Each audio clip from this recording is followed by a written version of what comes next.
Hello, Rising Eagles. Hello, adult learners. Do we have a program for you tonight? My name is Yolonda Steward. I am a PhD student, and I am your host for tonight. Tonight, we have Lester Myers. I am not going to tell you anything about him. I am going to bring him in, and I will let him introduce himself to you. So without further ado, here we go.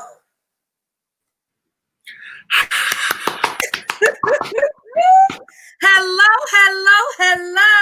Mr. Myers. Hi. How are you? I'm here. I'm good. Well, that is awesome. Do you have your water? I do have my water. It's a little hot in here because I got my heat on. I have my heat on too. There's nothing wrong with that. And you know what? Where are you? I'm in Rochester, and it's a whole bunch of snow outside right now. Yes. So I feel sorry for y'all. I'm actually in Denver, Colorado. So we had our snow day 2 days ago. So hi, everybody. I'm happy to be here today. My name is Lester Mayers. I'm originally from Brooklyn, New York. I'm a current MFA student in Denver, Colorado. I attend Naropa University, the Jack Kerouac School of Disembodied Poetics. My major is creative writing. I'm an active writer, which means that I write and publish. Self-published, published with companies, published on blogs and whatnot. And me and Miss Yolanda have been riding this wave of life since 2016. Yes. Okay, because we're in 2020 and Donald, my youngest child, is 4 years old. And I can remember us having a meeting while I went in labor. So yes. So it's actually about to be 5 years because he'll be 5 in February. Yes. Wow. So it's been a while. So I can tell them how we met. Or you want to say? No, you tell them. Okay, I tell them. Okay. So we met. Well, I had a consultant role at Finger Lakes Community College, and Lester was a student at Finger Lakes at the time. And I was there working to help or learn a little bit more about the culture of the college at the time. There was a lot of students from New York City, particularly students of color, Black and Hispanic students came to the college, and there was a lot of stuff happening at the time that, students really, there was a lot of stuff culturally, right? That you guys, as students of color, there was really nothing there for you guys to relate to. If I'm explaining it correctly. Yes. And we met, and I remember when we met, you were just like, something needs to change. Yes. Something needs to change, or else.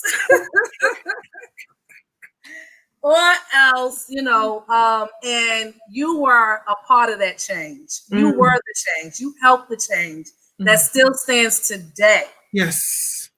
And you want to share a little bit about that, what that change was? Yes. And so we wind up creating, under your direction, leadership and organizing, we wind up creating the ALANA, which was African American, Latin, Asian, Native American student group. Out of all of FLCC's campuses, we were the only one that existed.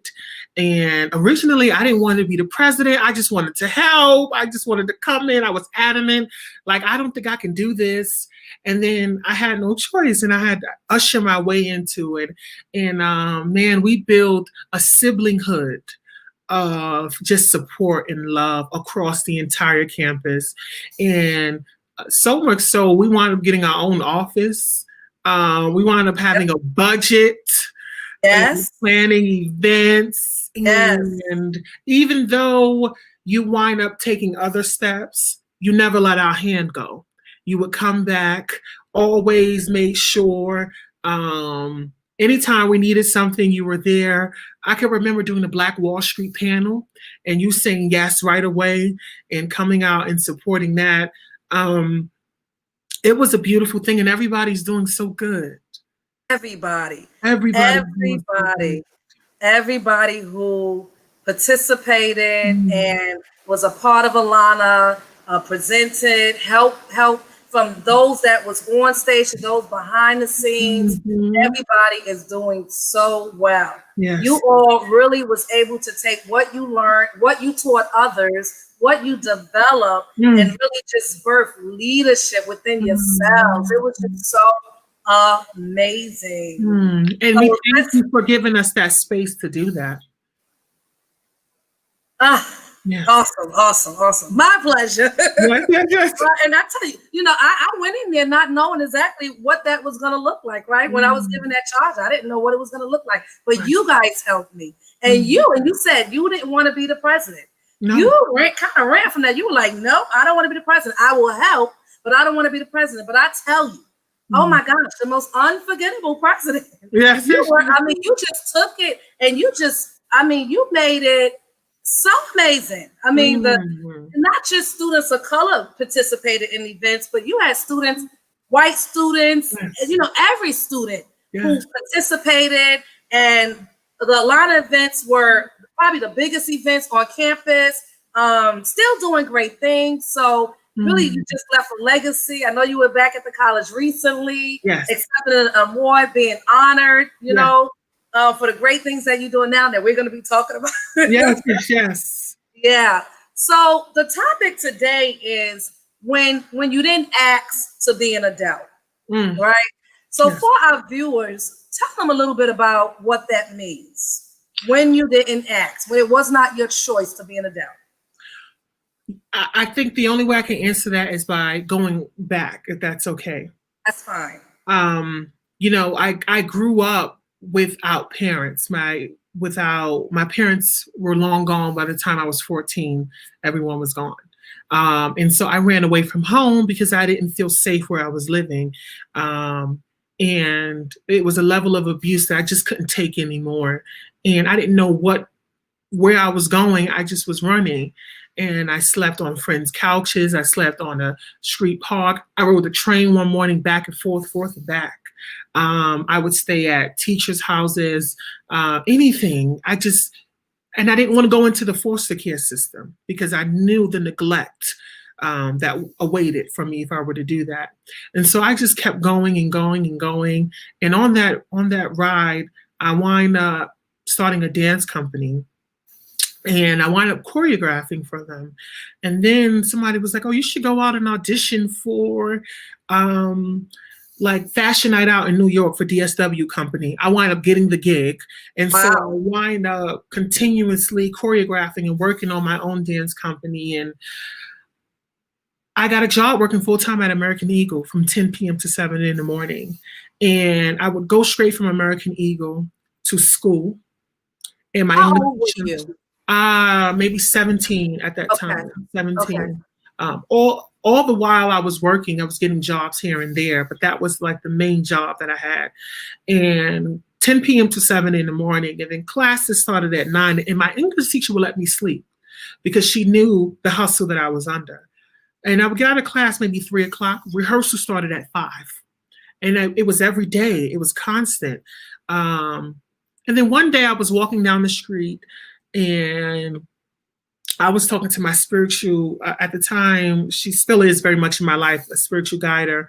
And she's a pastor. And I was like, do you think I should go to school? Because I already got it together. I don't need no help with my talent, my gifts. And she looked me in the eye and said, you have the gift that gets you in the room, but it won't keep you in there. Go hone in on your craft. And sure enough, I pointed to the farthest school away, which was Finger Lakes FLCC. I got in, grabbed all my stuff, took my last check from American Eagle, and I got on that Greyhound with all of my things in a plastic bag. And I got up to Geneva, because that's where the bus used to leave us off. And I didn't know nothing. I didn't even cash my check. And thank God when I got off, it was like a ATM. I took cash out, took a cab to Canandaigua. Didn't know where I was staying. Wow. Got off to college, and they was like, oh, you can go down the block. Campus Gate might let you, they might have some openings.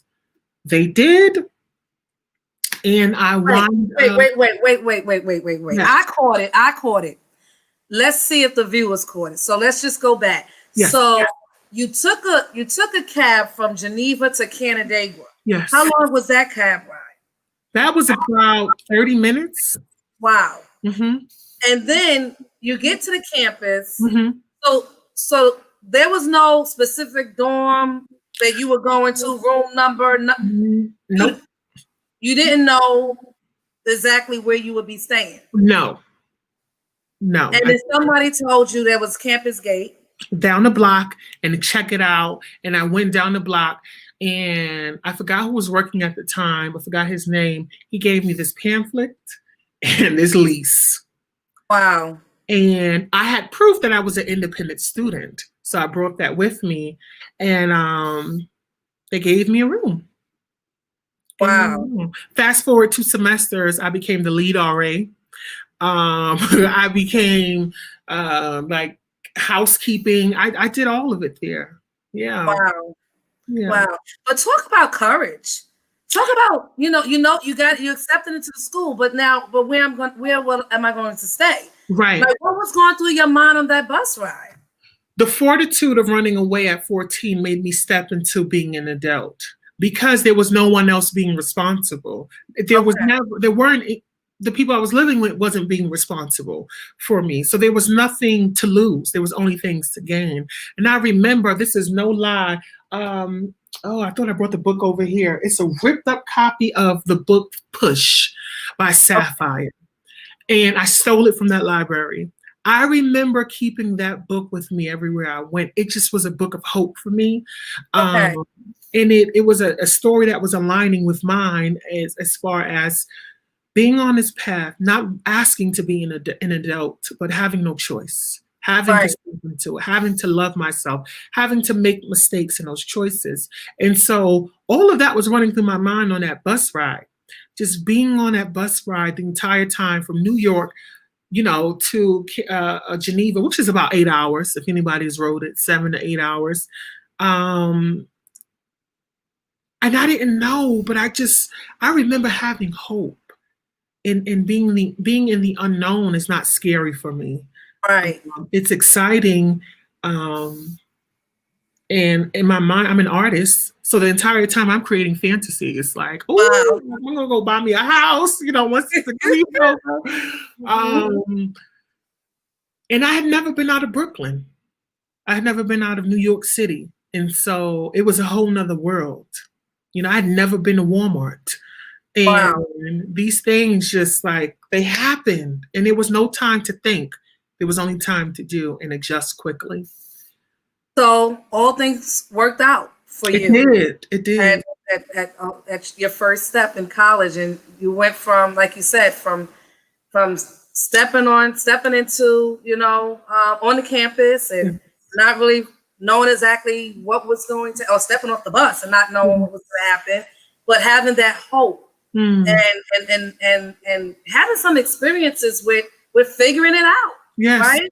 And having, like you said, nothing to lose. What do I have to lose, right? And you just continue to move forward and step forward. So many people need to hear that, right? Because so I think we get stuck, right? Sometimes we have so much around us, and we have a lot of times all we need, and we want to go after our dreams, and we're like, well, what if this happened? And what if we lose that? What if we lose this? And if only we had that kind of hope, or that kind of faith, right? Right. That childlike faith is what I call it. That mustard seed is what I call it. You call it, But that is amazing. And then you went on to do great things at Finger Lakes, and you graduated.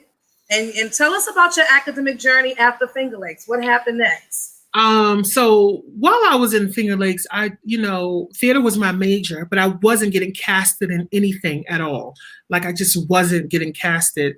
And so I was like, okay, well, my pen works, and I know I'm a poet. And so I began writing and creating these short poetry films, which led me to doing these little tours between Buff State, Oswego, Brockport, just going around Pace University, going around, having friends, catching ride with friends, or catching rides with Alana, we began renting vans every time I had a show, and they would come out as a crew to support each and every show with flowers and everything. And it wasn't just me. Then it became all of us showing up to perform. And so I knew that I had a gift of storytelling that I didn't want to neglect. So I began auditioning for BFA programs. I didn't get into Syracuse University. I really wanted to, but I didn't. That was my top school. I wound up getting into the University at Buffalo and then the University at New Paltz. Okay. Both in their drama department. And it was very, very hard because if anyone who saw Fences, the guy who played Denzel Washington's best friend, he was the head professor there. And they were trying to use that to wing me in. At which school? University of Buffalo. Okay, okay. But it didn't feel right.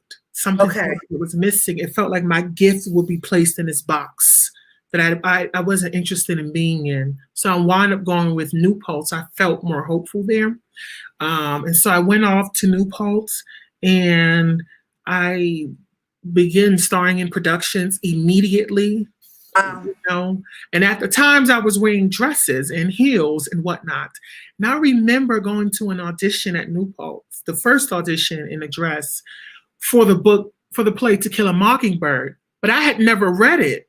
And so I didn't know that this Black man was on trial, you know, if you've ever read the book, for quote unquote molesting or raping a white woman. I didn't know that. So I came in with a monologue from Dreamgirls. And I'm sitting there doing a monologue in a green dress. And they're like, I don't think he read the instructions. I didn't read the instructions. And so I wind up getting called back for Tom Robinson, which was the character, in a dress. And I aced it. I completely shifted. I took it to Brooklyn. You know, I did what I had to do. Yes. Took it to Brooklyn. I took it to Brooklyn. And the entire time, my journey there, it has been one step higher and higher and higher in playing roles. And it ended there with me assistant directing and choreographing for Color Girls Who Considered Suicide When the Rainbow Was Enough. And we had Malcolm X's daughter come out to the show. And every night, those women, they earned a standing ovation every night. But it was beautiful. I wound up publishing my first book, 100 Poems. Say that again. Say that again. I wound up publishing my first book, 100 Poems for 100 Voices. Wow. And that was mind-blowing. It happened so quick. After the book was published, someone at the National Advancement for Colored Women, an organization started by Harriet Tubman and Ida B. Wells. They wound up giving me the 2019 Visionary Award for that book. Wow. Yes, and I got 2 New York State proclamations and citations on my wall. One proclamation and one citation from New York State, being recognized as a poet from that book. Oh, amazing. And it Do you have a copy of the book? Can you show us the book? No. And I have the name of the book at the bottom of the screen for anyone interested. Tell us where they can purchase. You can purchase this book at Amazon or at abebooks.com. 100 Poems for 100 Voices by Lester Mayers. And it was amazing. And then I wound up getting inducted into the Honor Society for having, I can't tell you how hard it was working, being a full-time artist, being a full-time student, and to be recognized in all areas at one time. It was 2019 was a fulfilling year. And so much more. Wow. Okay, keep telling us. Okay, and so I wound up once again jumping and coming to Colorado and attending the Naropa School, the Jack Kerouac School of Disembodied Poetics, which is the creative writing school here. And okay, so wait. So you got your bachelor's from New Paltz and tell us the fine art. So I got my bachelor's in theater, my BA. Mm-hmm. Okay, and then so now where are you? Right now I'm in Colorado. I'm in Denver, Colorado. Okay, so let's go ahead. So continue. I'll tell you a little bit of my journey, and it was kind of discouraging at first. I had auditioned for maybe 14 MFA theater programs. I didn't get accepted to any of them. Oh, None. I worked hard that for is months. Yeah. that is hard to believe. Mm-hmm. But there's always a story behind Always it. a There's always story. going to be a testimony. So come on, give it Always to a story. My last audition, I made it to the final round at Yale School of Drama. I'm going to say the name because I don't care. And I can remember being at that audition, and I was doing August Wilson. And you can hear when other people are auditioning because they're so close. And she didn't ask anyone this except when I walked in the room. I was maybe like one or two Black people, person of color in the room. And I was doing August Wilson, and she said, can you do it again, but this time more, So I took the note and I did it again. Then she said, can you do it more aggressively? Can you do it more, the jobs you would get paid to do? I understood in that moment she wanted me to be the stereotype. I'm not interested in playing that game. And so I said, you know what? Thank you, but no thank you. Have a good one. I didn't know what was coming next. Then I started, it was the day before Christmas. Someone had said, you should apply for the MFA creative writing programs. I didn't know that was a thing. I didn't know they existed. So I started reaching out to all these universities. The application deadline was in a couple of days. I sent it in. I didn't get accepted to anything. Then I got discouraged and I stopped filling out one application for Naropa. And they sent an email like, hey, we're waiting for you to finish your application. I finished the application, got accepted. The head of the theater program at New Paltz was like, maybe it's time you go hone in on your craft of writing. Once again, someone being a rainbow in my clouds, telling me maybe it's time you go and take this route and hone in on it a little bit more. You're good, but there's more to learn. And so I wind up doing it. I got accepted. I packed all my stuff. I shipped it FedEx. I got on a plane and I arrived in Colorado, never meeting the roommate I was living with. Didn't know where I was, but I was able to find an apartment before I left. It was beautiful. It was beautiful. And I arrived and began one of the most toughest years of my life. Tell us. So when I arrived, I was very lonely. It's a bubble here. It's a bubble. And if anyone has ever read Terry McMillan's Waiting to Exhale, the first line of the book is, the deal is the men in Denver are dead. And I would spread that out for everyone. Sometimes I feel like there's no life here. And it's a constant requirement for me to put on the life, for me to be the life, because I can't live any other way. You could blame New York for it, or you could blame the whole of being a Sagittarius, whatever. Well, because New York, we're used to that hustle and bustle, right? All the time. Yeah. All the time. And in that hustle and bustle is life, where we know anything is possible. You can't tell us we can't get to the job interview. We're going to hop the train. We're going to go through the back of the bus. That's right. We're going to fill a bag of chips to make sure we got right. something in our stomach, and we're going to show up. We are going to figure it out. We are going to make it happen. That's right. And I take that with me everywhere I go. And it was hard to realize that that wasn't here. And I was apologizing for it. Not only that, I began working at a hospice full time. And it was tough to see souls go. It was even tougher to be friends, make friends with these people. Lay my head at their lap, hear the wisdom. And in the next moment, literally, they're gone. Waiting for the coroner, seeing the body wheel out, Can't imagine. And it was extremely tough being in grad school because for me, I'm clear of history. And I know that certain curriculums are built for certain students. And I was clear when I came here that the curriculum was more accessible for non-students of color. It was talking over my head. It was explaining things that it didn't have to explain if it were talking to me. And it was it was in a way that allowed people to learn about their privileges. And that doesn't really do much for me. What am I doing here? You know? And then I deal with professors who said out of their mouths, I can't really interact with your work. I think it's good, but here's an A. Wow. And I had to find a way to stay alive, literally, because it was so much. You said something. You said you quickly realized that, you know, they were explaining things that they wouldn't be explaining if they weren't speaking and if you weren't in the audience, right? Yes. Does that make sense? That's how you said it? That is so deep right there. Yeah. Wow. Yeah. That's the curriculum, you know, and I teach and I want to continue to teach. But what we're doing is, if I could be real for a second, what's happening is you're real. That we're sending teachers out there who don't know how to interact with students that look like them, because it's no secret, once you're in the institution of college, you start to speak that language.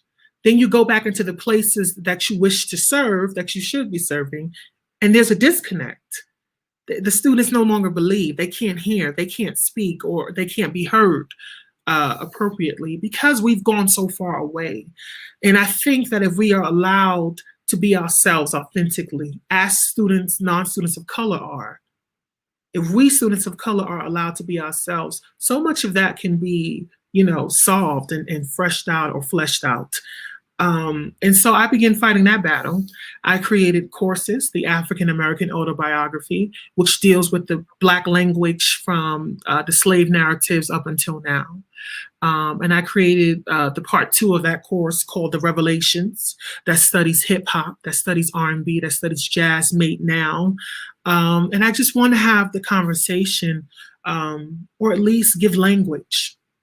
And you're teaching these courses where? At the college that you currently attend? Yes.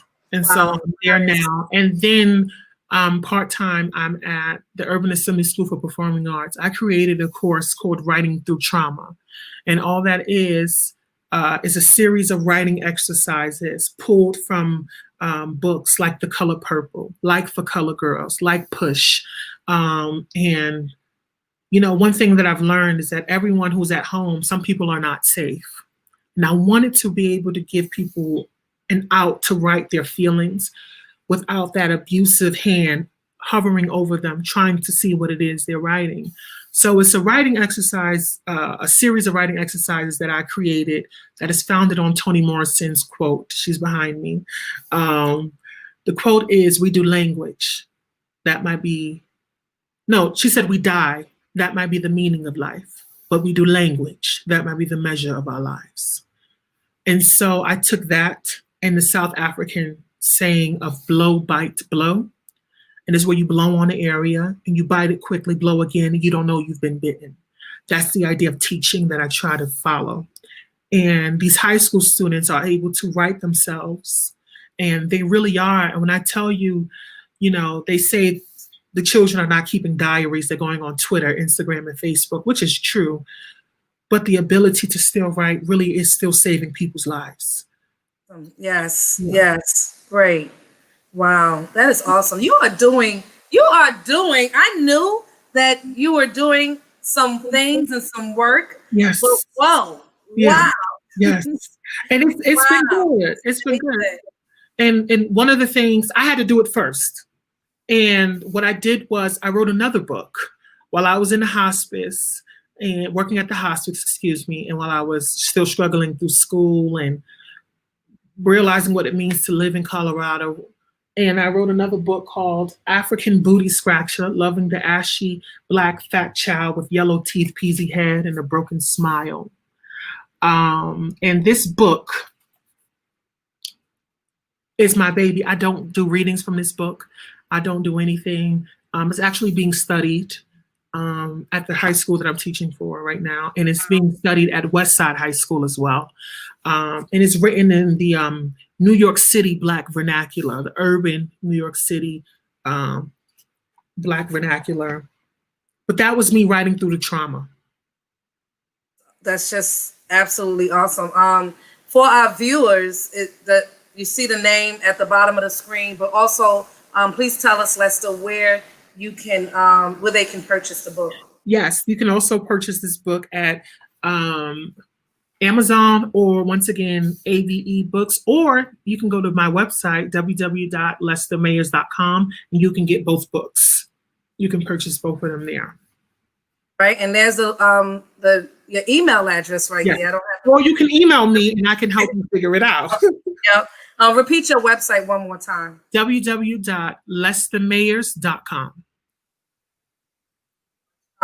Wow, so exciting. I'm just going to put the name of the books back up here one more time. Just exciting. Oh my gosh. Look at all the things that you have been doing, and there's just so much more to come. Wow. I'm just so excited because I watched you from the beginning when you were just working on your associate's degree. Yes. Then you immediately, no breaks in between, went on for your bachelor's. Now you're working on your master's degree. And when are you done with your master's? I'll be done in May. In May. Yes. Wow. Yes. Just amazing. Yeah. Amazing. Nothing short of. And then look at all the things that you have done in between that time. So you're teaching. You've been inducted and honored and you let's see all of your titles. So in addition to being a student, you are an author, a bookseller, right? Book writer, author, published book writer, because there's people that are writers but not published book writers, right? And you're an actor, and you sing, you dance. Yes. What am I missing? What am I leaving out? Storytelling. That's just all it is. Storytelling. Yeah. Wow. I like to think that I'm available for whatever story needs to be told. If it's in dance, if it's in singing, if it's in writing, acting, if it's in creating a course, any story that needs to be told, or cooking. I like to be available for it. Nice. Yes. That is so nice. Okay, you mentioned what's behind you. Tell us what's behind you. So this is a beautiful quilt of Toni Morrison's books. I love her wholeheartedly. She taught me so much about just having a right to education that centers me, that centers Black people, and having a right to it, and not feeling bad for wanting that, and knowing how bad it can be to be in a program like that I'm in, and everything deals with whiteness, everything. Even the books about Black people deals with the issues about whiteness, and that's not necessarily who we are, and that's not all that we are. And I didn't want to make the mistake of trapping myself into that, and feeling like I can't do anything or be anything unless it deals with this. So her quote was behind me as a reminder, and I'm about to do something really ghetto, but I'm going to show you my shoe collection. I'm not really showing you my shoe collection. I'm showing you the original movie poster of The Color Purple. Nice. Very nice. One of my favorite movies as well. Yes. One of my favorite movies. Yes. I remember my grandma took me to see The Color Purple, and that meant a lot to me because I was grandma's baby. And I think that was probably the first time, more than maybe just 2 times, because then the next time I took her. But that's The Color Purple was the movie that we went to see. Yeah. Yeah. Very nice. So I keep the quilt, and I just want to give a little information. You know, African Americans, Black people, they quilted. They used to quilt because it was information. They would quilt food into it. They would quilt wedding dresses. They would quilt directions. They would quilt anything into a quilt. Because we weren't allowed to write or publish legally, the only thing we had was a quilt. Amongst the singing and the actual dancing and whatnot in the biblical terms. But the quilt is important because it reminds me I didn't get here alone. This life had already been paved long before I got here. So I keep the quilt behind me. So deep, so deep, so deep. Woo! Okay, well, I think it is the perfect time for you to give us something. You've been sharing, and so I think the viewers need to hear something. Yes. So I'm gonna be quiet. Okay, so I'm going to read you all a poem from 100 Poems for 100 Voices. This poem is called An Ode to the Sounds of Blackness. I just think America's music is Black music. Without it, American music wouldn't exist. So here we go. And this is for people who really know music. They're going to, hopefully you'll enjoy this. An Ode to the Sounds of Blackness. When Ray Charles asked, come live with me, won't you be my love? Gladys said she's leaving to be with him on a midnight train to Georgia. Aretha politely demanded, will you call me the moment you get there? And Tony Braxton responded with maybe. John Legend said he'll think about it, and Aretha Franklin circled back around with you better think. The Black sound started a war between the East and the West while leading thousands from the South to freedom. The Black sound is the culture, the revolution, the solution, and the bigotry. If we say no more, the souls of America will cease to exist. The Negro spirituals didn't stop with the blues, and the blues didn't stop with hip hop. Only those in touch will recognize the pattern, the same cry, the same wants, the same needs, just written, spelled out, and delivered differently. Biggie said it was all a dream, and Meek added a nightmare too. After Teddy said it was time to wake up, Soul to Soul regulated us back to life, back to reality. The Black sound is a parody of our perfect destiny. That's why everyone was so confused when Mary sang she was going down and Erykah Badu only offered her $3.06. It was such a contradiction when Rihanna said, it was such a contradiction when Missy Elliott said, I can't stand the rain, and Rihanna said, go on and let the rain pour. But LaShawn Pace cried, there's a leak in this old building and my soul has got to move. Luther Vandross giggled with good because a house is not a home. Everyone still confused turned to the education, and the Miss replied, Lauren is only human. So they turned to Nas and he offered one love, enticing CeeLo to holler F you. When Marvin asked what's going on, Alicia Keys had to tell the truth with karma. In the name of the Black sound, Miley Cyrus twerks, Justin Timberlake riffs, and Christina Aguilera holds all her syllables. While Beyonce rings the alarm of formation, Sam Cooke suggests it seems like a change is gonna come. And Sweet Etta James, relieved, exhales with, at last. The Black sound is the only sound that will save America. Don't believe me? Shh, and listen closely. Wow. Did you guys hear that? Wow. Amazing. Thank you so much. Thank you. That was amazing. Thank you.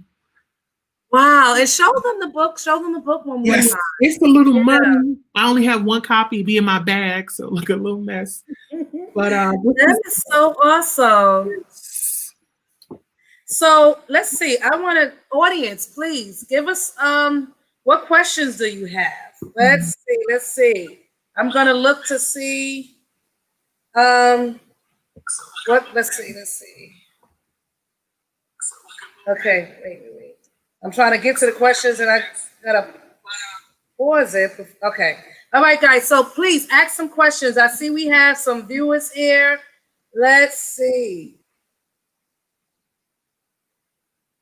There's a lot of comments. Okay, Patrice Battle says, have you ever felt like giving up? There's two questions. And what is it that keeps you going? Yes. Well, I always feel like giving up, if I'm being honest, because the work takes a lot. It does. And I live alone, and sometimes you need a laying on, as Ntozake Shange, you need a laying on of hands, somebody to love you back.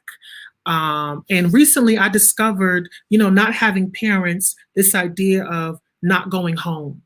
And home for me means mother's arms. It means father lap. It means auntie's hug.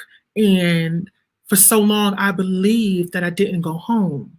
But I do, and it's in the literature. It's why I stole Push from the library. It's why I stole For Color Girls from the library, because something in it reminds me that I'm worth it, that I didn't get here alone, that what I'm feeling is natural, and that mental health is nothing to be ashamed of. And So when I do give up, I turn to the literature. But if I can't, I'll reach for the Jill Scott record. I'll reach for Gladys Knight. I'll go make some cornbread, some honey butter cornbread. I'll do something that makes me feel like living, because it's real out here. Or I'll simply walk into my space and see Toni Morrison, and I'm reminded. Courage. Yeah. That is awesome. That is awesome. And thank you for sharing that, because I'm sure there's someone that's listening, if not right now, when they listen to the recording, those words will definitely encourage them. As a matter of fact, everything that you've been saying tonight, I'm sure will encourage so many people. So, thank you so much. Are there any other questions? Let's see. And, and while we're waiting for questions, let's see. You are very inspirational. Thank you. These are some of the comments that people are giving. I love that quilt. Is another comment. We got some praying hands and the heart to you. We got some hand claps. And we have, let's see, love that. I'm not sure what part of love they love. Maybe the poem. Yep. Let's see what else we have. It says, let's see, thank you for raising these necessary points for Black students. We need the freedom of authentic expression so that we can feel valued and be our best. This was awesome. And that was for Tiffany. And let's see, Aurora says, hoping to have mine signed in the future. She wants a signed copy. So it sounds like she has the book. Yes. She wants you to sign the book. Yes. Okay, so that's gonna happen. You're gonna make sure. Definitely will. I miss her and love her so much. I need my signed copies too. I need my signed copies. And as a matter of fact, so I have not purchased my copies yet. Okay. I'm gonna purchase my copies, but I'm also gonna purchase 2 more copies. So altogether, I'm gonna get 4 copies, and I'm gonna give 2 copies away free tonight to one of our viewers. And Lester, you're gonna have to help me figure out. Lester, he doesn't know who all is up there. We're gonna have to maybe let you ask a question about something maybe you've spoken about, and the first person that give an answer we'll have 2 winners, because we're gonna get 2 books. So what? Yeah, let's do this now. Let's have some fun. What is the first question you want to ask for our viewers? So listen up, viewers. The question is, what is the name of the movie that I have of the movie poster hanging up that also Miss Yolanda grandmother went to see? Now that's an easy one. So whoever types it first. What is the name of the movie? And Lester turned the camera around, and before he did, he said, I'm about to be a little ghetto. That's the picture of the movie. And I said that my grandma took me to see that movie. Who has an answer for us? What is it? Patrice Battle. She got it. The color purple. Good. Awesome. So, Patrice, since you are our first winner, which book do you want? So let's just say the names of the books again. So it's African Booty Scratcher, Loving the Dark Child with Yellow Teeth, Peasy Head, and a Broken Smile, and then 100 Poems for 100 Voices. All right. So which book do you want, Patrice? All right. So we got 1 more book to give away. Yes. Is there any, you want to do that now? Or? Yep. 1 more question. No,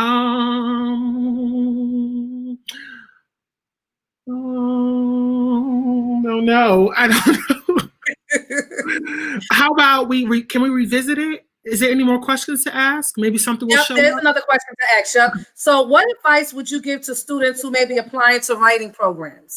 To writing programs specifically, but this is in general that I've learned, you're also the prize. It's not just them. We're interviewing them as well as they are interviewing us.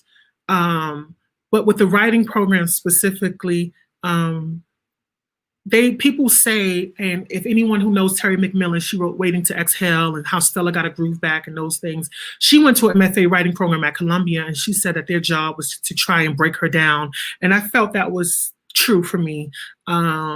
But the voice that got you there can carry you through. Doesn't have to be broken down. It can be built up. We can resist that narrative. And you will find yourself fighting for that voice to stay in the room, and voices like that. So don't give up. It can be lonely because there are a lot of writers are, writing is a lonely thing. You know, I was going to use the word selfish, but it's not. It's lonely. You do have to listen to that voice, and you have to be isolated to do so. But know that your people love you and that they're with you the entire time. Thank you so much. Thank you so much. That was great advice. I am looking for, do we have any more questions? Any more questions? Let's see. Any advice for people who may want to write a book? Yes.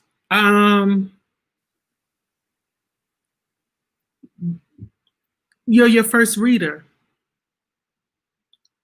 Whatever you want to write it. Don't worry about if people are going to like it or not. I never write thinking people are going to like it. In fact, I think that's healthy to do, because if you like it, then it's a shock. It's good. Oh, appreciate it. But if they don't, there's no love lost. And, you know, I used to tell people don't write what you know, but that's not true anymore. I really feel like you should, if you don't know where to go, write what you know. Because then you're not writing from a distance, you're writing up close and personal, and you know how it's supposed to sound. And don't be afraid of the language. Take it with you. If you stutter, put it on a page. If you drop the ing at the end of a word, put it on a page. That's your language. That is how we got Toni Morrison or James Baldwin or Maya Angelou, because they weren't afraid to write the true language of how they heard things or how they said it. I love it. I'm actually in the process of writing a book myself, and you just gave me some insight.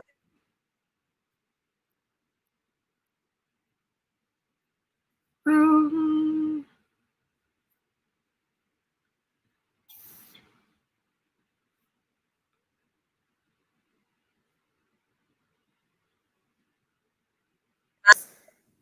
Come on.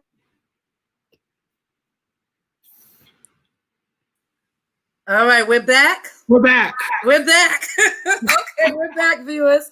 We're back because we have one more book to give away. Yes. And then after we give away this last book, Lester has some nuggets that he's going to share with students, or those, particularly those adult students who did not ask to be adults, right? Who, yes. I know you said, Lester, you did not want to be in the foster care system, but there's so many who has been and are now, right, or aged out of the foster care system, and you know, and so they may weren't like you, right? Took the burden themselves. Maybe they were actually dropped off by their foster parents to the college campus, but then maybe did not see them again, or maybe when it was time to go home for break, there was no home to go to, right?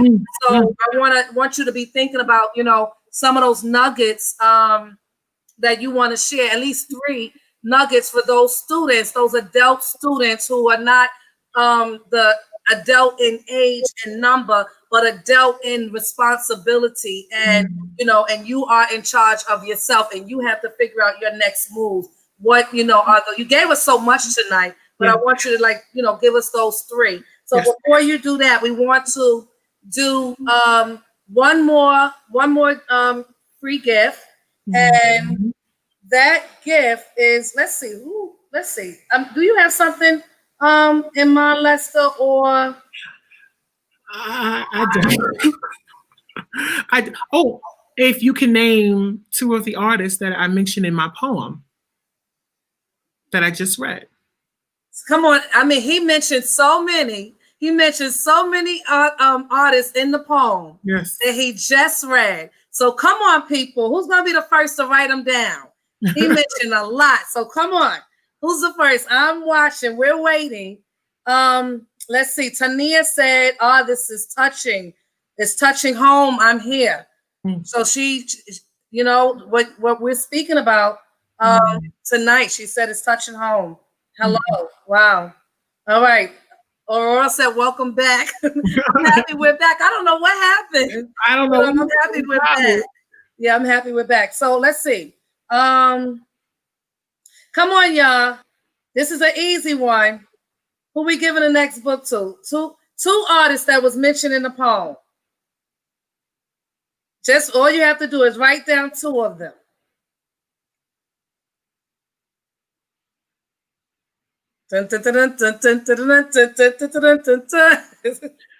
Let's see.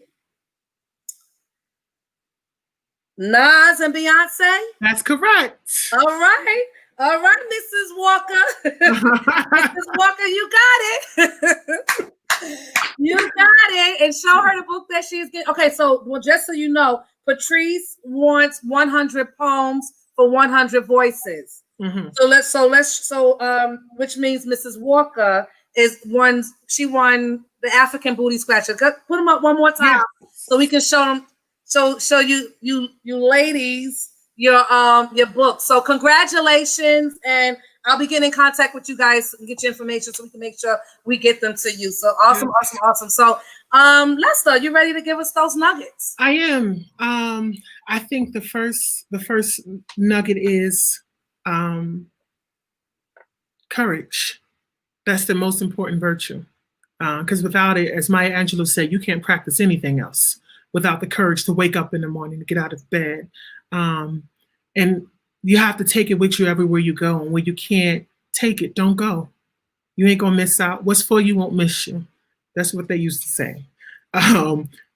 2, don't deny yourself the need for love. And allow somebody to come along. I'm going to quote Nikki Giovanni because I love her. She says, people don't just love you out of the blue, you let them.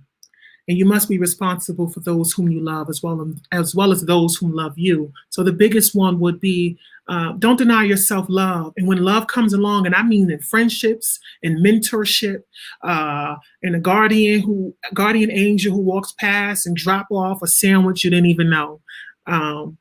Let that love come in and know that you're worthy of it.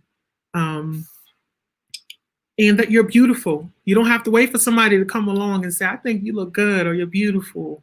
You can take that with you as well.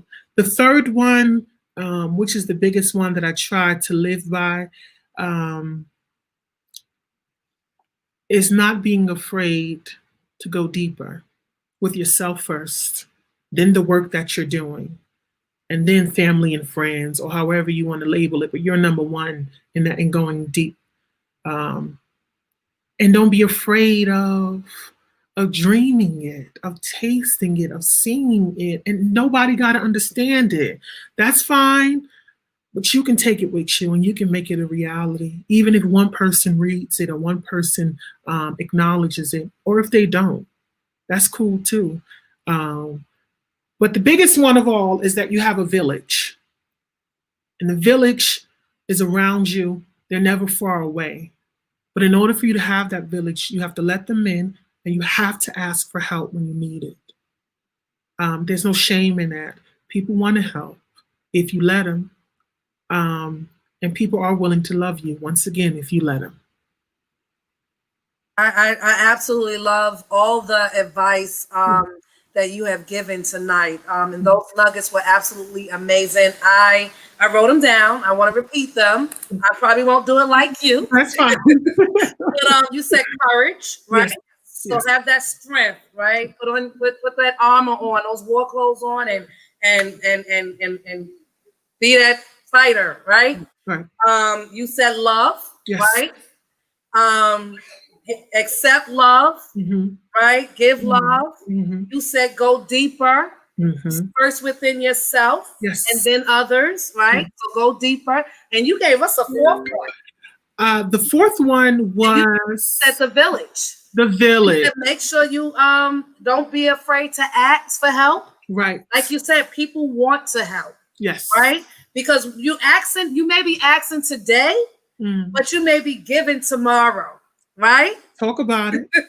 Talk about it. So we ask today, but we give tomorrow. And so as just like you giving right now. And so it has been one more night. thing. Yes.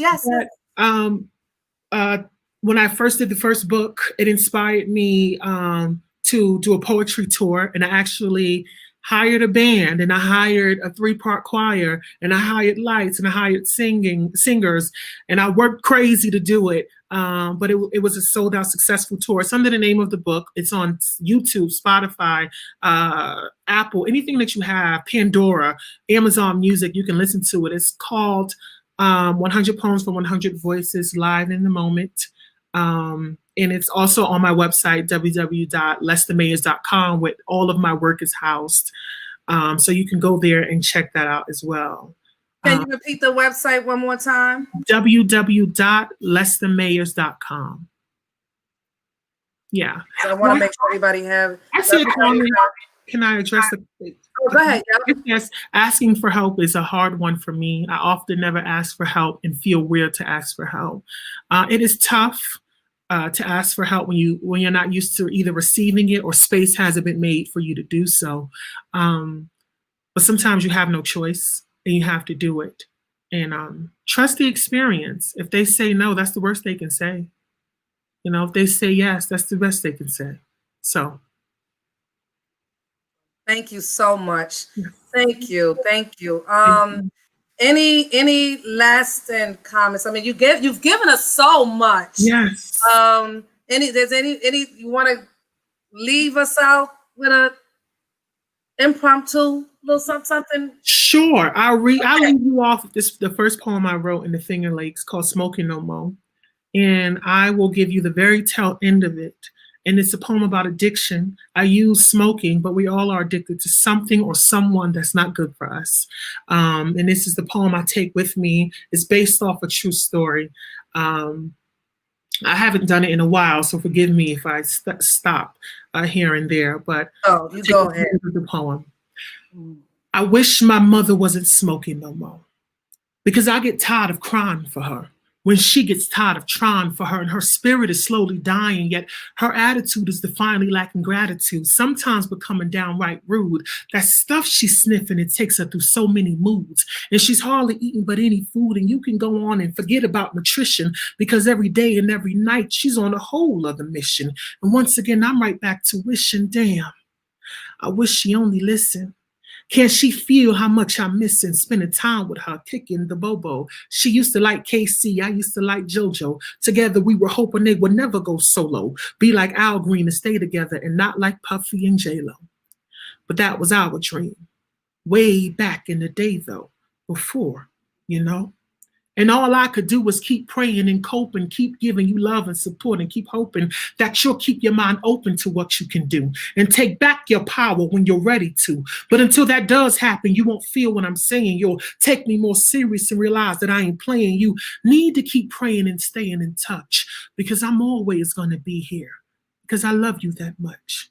And looking at your life, it fills me with a heart-to-shake feeling. I'm filled with emotion. Sometimes I can't talk because my tears got me choking, and I can't do my job, and I'm supposed to be joking. But God, it's so hard when you love somebody who's smoking.